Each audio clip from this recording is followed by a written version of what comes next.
Assalamualaikum warahmatullahi wabarakatuh. Selamat pagi teman-teman. Mau lagi ya di titik balik perubahan. Sebelum kita awali kelas kita pagi ini, kita berdoa terlebih dahulu sebagai wujud kesyukuran atas nikmat, rahmat, dan kepahaman dalam mengikuti kelas kita pagi ini. Berdoa silakan. A'udzubillahi minasyaitonirrajim. Bismillahirrahmanirrahim. Rabbi zidna ilma warzuqna fahma birahmatika ya arhamar rahimin. Amin. Monggo Kang.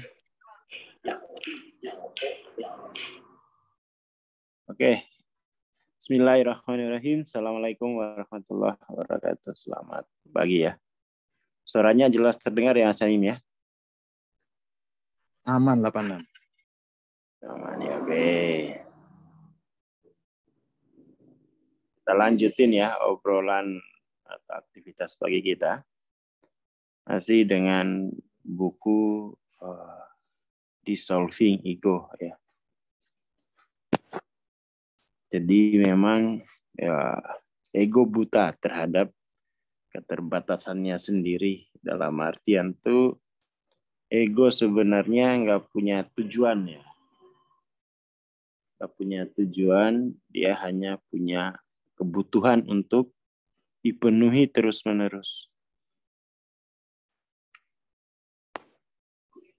Kemudian kita lanjut, subjektivitas absolut kebenaran. Yang tersingkap menghalangi semua pertimbangan atau ketidakpastian yang hanya berakar dari ego. Setelah ego runtuh, maksudnya itu setelah kita mampu meruntuhkan ya, disidentifikasi dengan tubuh, waktu tubuh, disidentifikasi dengan waktu sosial, semua argumentasi berhenti dan digantikan oleh kesunyian. Jadi heningan total. Dan keraguan adalah ego. Jadi perihal pikiran tidak bisa membuktikan sebuah dalil, bukan berarti dalil itu palsu. Ini adalah jebakan ateis, karena pikiran tidak dapat mengetahui apa yang benar. Ya karena pikiran itu kan dia bukan soal yang benar ya, tapi soal yang masuk akalan dan disepakati.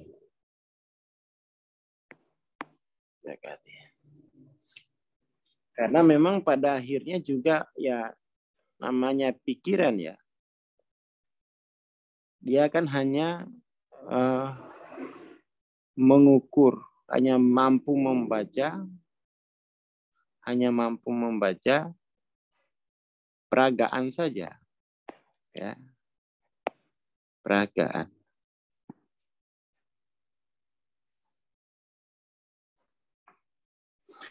Pikiran juga tidak dapat menyangkalnya, karena jika bisa, ia akan berada di dalam paradoks untuk membuktikan sebaliknya.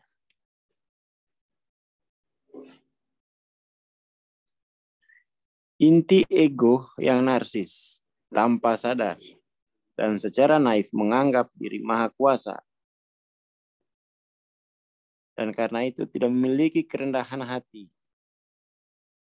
yang merupakan syarat untuk mencapai kebenaran yang lebih tinggi.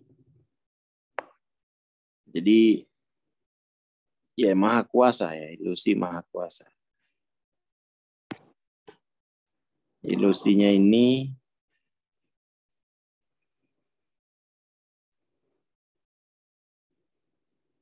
ilusi omnipoten ya. Omnipoten itu misalnya ya kalau terhadap peristiwa-peristiwa atau ketika jiwa kita mengalami peristiwa-peristiwa yang menyakitkan, dia kemudian tuh dia bisa menciptakan gambaran dunia baru yang berbeda dengan apa yang menimpa dirinya. Itu ilusi omnipoten. Dia kuasa untuk tidak hadir dalam dunia, atau dia kuasa untuk mengadakan dunianya sendiri. Ya, kurang lebih begitu, omnipoten.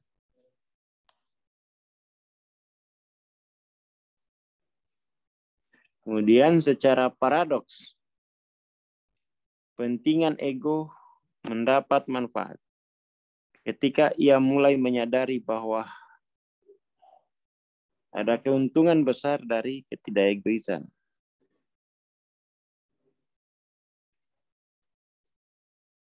Artinya sebenarnya kan ego ini yang penting dia terpenuhi kebutuhannya gitu ya. Dan ketika kemudian misalnya dia mudah terpenuhi kebutuhannya melalui katakan spiritual ya, melalui proses spiritual, maka pelan-pelan ego akan melepaskan tujuan egosentris.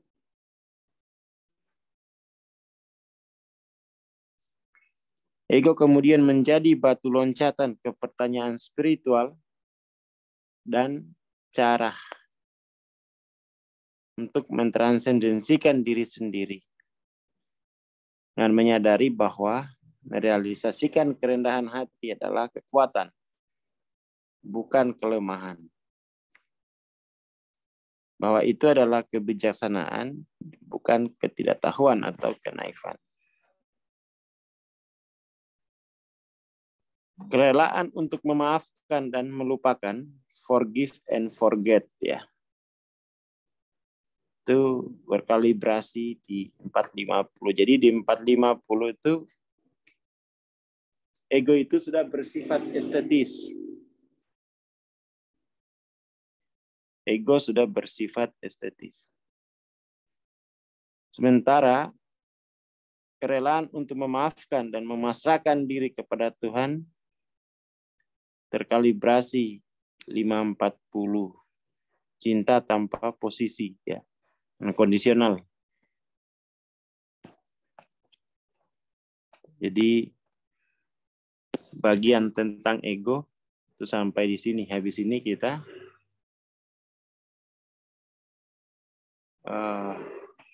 langsung masuk ke bagian 2.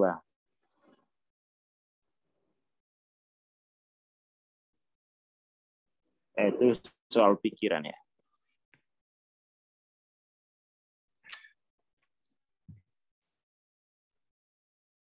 Sering digunakan secara bergantian ya. Jadi ego dan pikiran adalah unit pemrosesan yang dipakai untuk mengidentifikasi ego. Jadi ini kesadaran pengamat ya. Yang mengidentifikasi ego. Pada akhirnya, seperti ego, pikiran juga hanyalah sebuah konsep. Sebagaimana dijelaskan Dr. Hawking, berdasarkan pengalaman, orang hanya bisa menyatakan bahwa pikiran, perasaan, gambaran, dan ingatan masuk ke dalam kesadaran seseorang dalam perkembangan tiada akhir. Dan perkembangan tiada akhir inilah yang disebut pikiran. Mungkin untuk memahami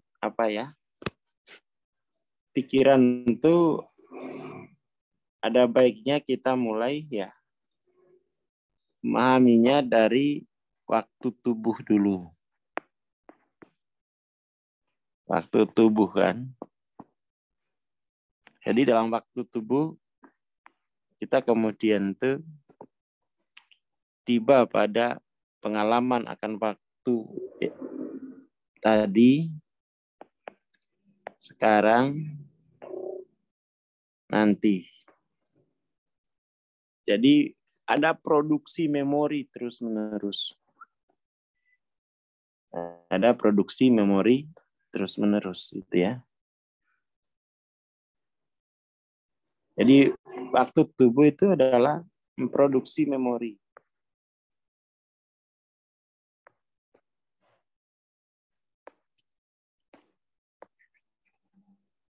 Ketika kemudian produksi memori ini terus-menerus dan memori-memori ini didiskusikan bersama-sama, ya kan? Didiskusikan bersama-sama. Nah, kemudian tuh dia bisa menjadi ya pikiran yang terus-menerus dibahas satu memori yang lain. Jadi tidak akan pernah berakhir itu sampai tubuh berhenti menghasilkan memori. Jadi perkembangannya itu terus-menerus, semakin numpuk. Sementara seseorang memahami sifat sejati pikiran, dia tidak terlalu terdampak oleh cara kerja batin dan berada di posisi lebih baik untuk mentransendensi keidentifikasi seseorang dengan pikiran.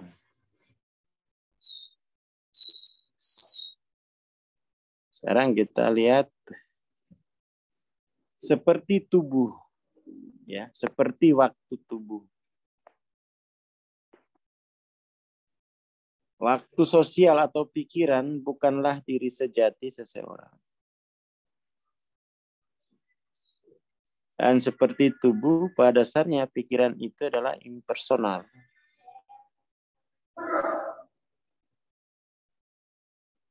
Pikiran punya ide, tapi ide-ide ini bukanlah produk dari diri.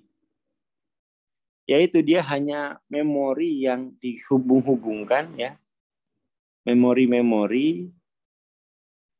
Jadi misalnya, tapi untuk menghubung-hubungkan pikiran ini ada sistem nilainya kan. Misalnya ini ide kapitalisme gitu ya. Memori kita itu ya kita masukkan dalam kerangka ini.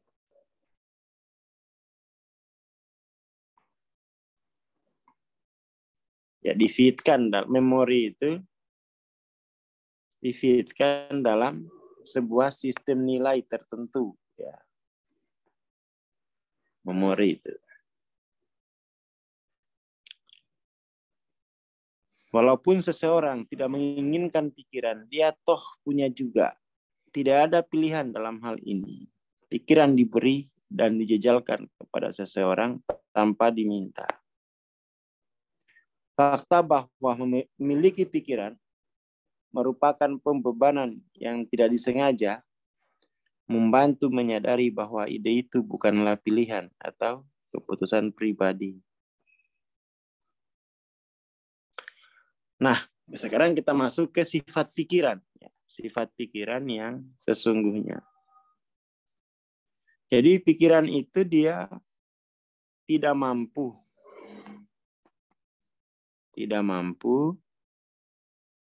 memahami realitas secara utuh sekaligus. Dia nggak mampu. Nggak mampu memahami realitas secara utuh sekaligus. Maka untuk meringankan bebannya sendiri, maka realitas yang utuh ini dipecah-pecah.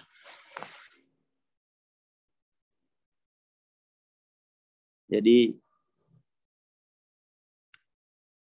di situ kemudian bahwa apapun yang kita bahasakan,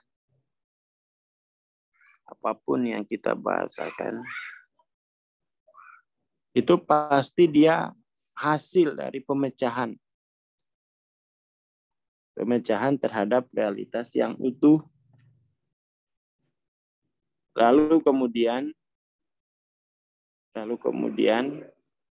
realitas yang utuh dipecah ini itu disusun kembali terus-menerus. Seperti itu. Jadi pikiran selalu, dan cara menyusunnya itulah yang membutuhkan sistem nilai. Dia membutuhkan sistem nilai tertentu untuk menyusun kembali ini kan. Memori tadi yang sudah dipecah. Ya kayak gini aja kerja pikiran. Terus menerus begitu gitu.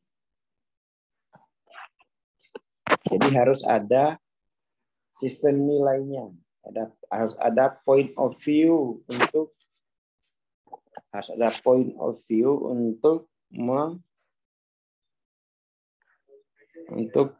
menggantungkan, untuk menempelkan pecahan-pecahan memori tadi. Kalau nggak ada point of view-nya, maka memori-memori tadi itu berantakan. Memori-memori tadi berantakan, dia hanya sebuah pengalaman tertentu tanpa pemahaman apapun. Jadi hanya sebuah pengalaman tanpa pemahaman. Situlah kemudian tuh kita menjadi ya nggak bisa ngapa-ngapain. Mengalami tapi tanpa pemahaman. Kenapa? Nggak ada sistem nilai point of view tertentu. Nggak ada point of view tertentu untuk menyusun kembali memori-memori yang diproduksi sebagai konsekuensi dari adanya pengalaman, ya, pengalaman tubuh, pengalaman di waktu tubuh. Sampai sini mudeng ya. Itulah yang membedakan antara orang awam dengan orang intelek. Ya. Orang awam itu ya seluruh pengalaman hidupnya ya sudah biarkan numpuk begitu saja. Jadi kalau kita pergi ke, bayangkan ya, kamu punya kebun, lalu seluruh daun-daun di pohon itu numpuk tumpang tindih.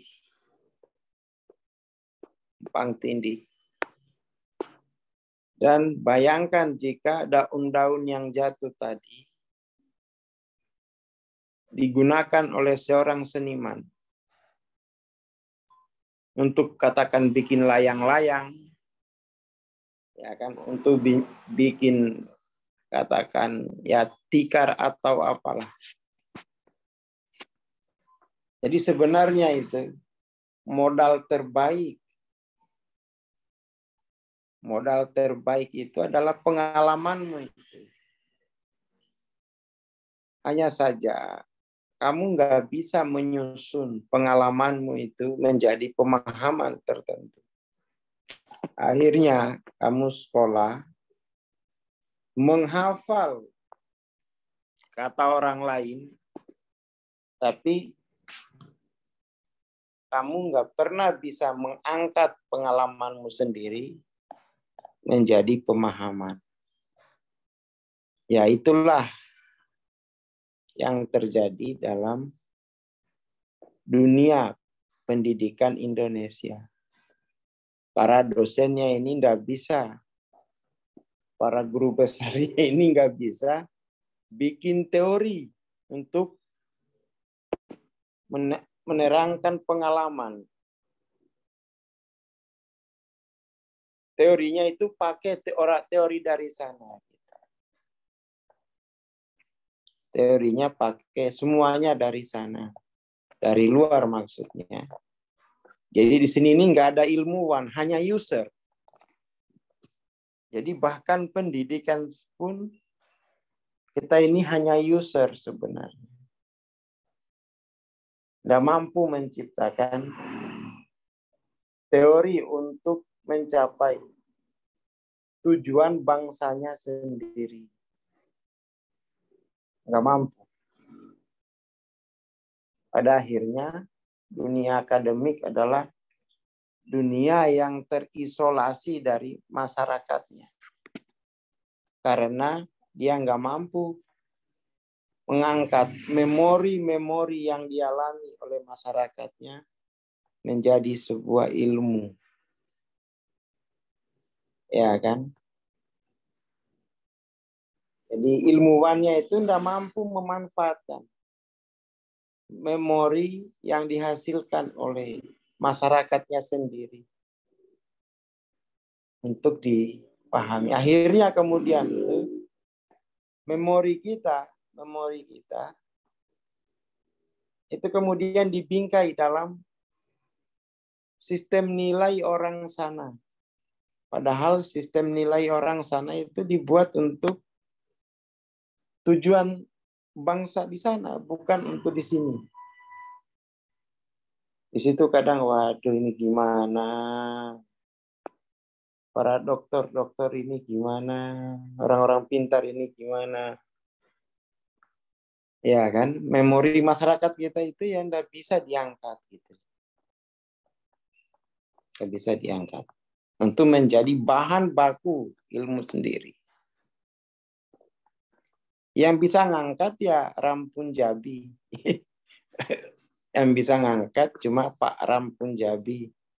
Itu pun dijadikan film yang ya seperti itu saja.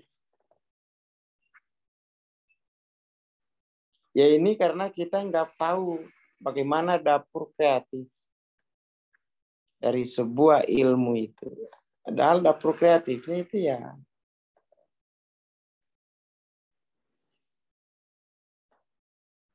kan, dapur kreatifnya itu adalah ya pengalaman-pengalaman.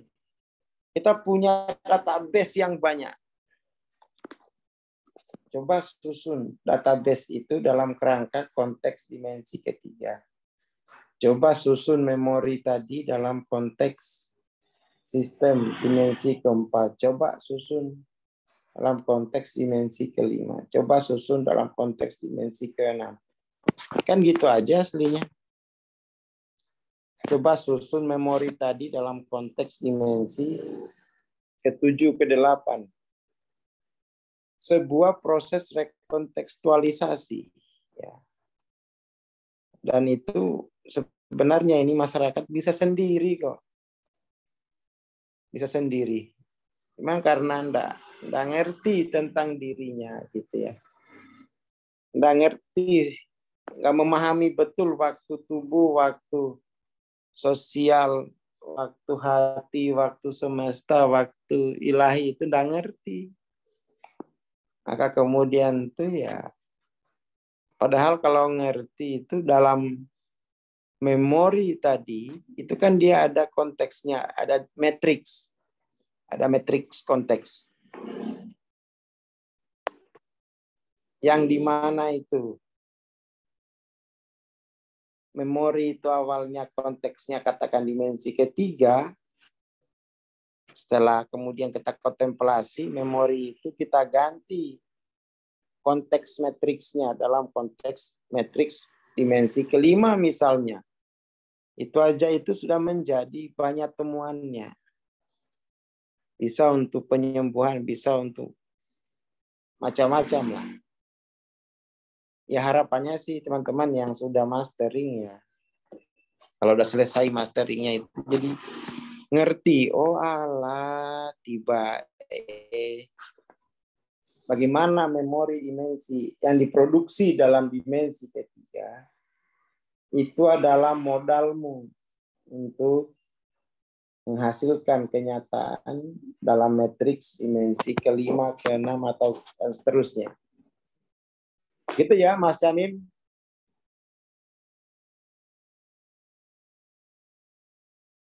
Oke. Iya, Kang. Itu dulu pagi ini, matur nuwun. Terima kasih. Assalamualaikum warahmatullahi wabarakatuh. Selamat pagi. Waalaikumsalam warahmatullahi wabarakatuh. Terima kasih Bang Aswar, terima kasih teman-teman.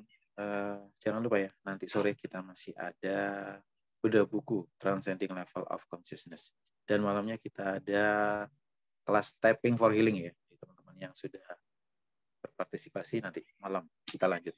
Terima kasih. Assalamualaikum warahmatullahi wabarakatuh. Selamat pagi dan selamat menjalankan ibadah puasa.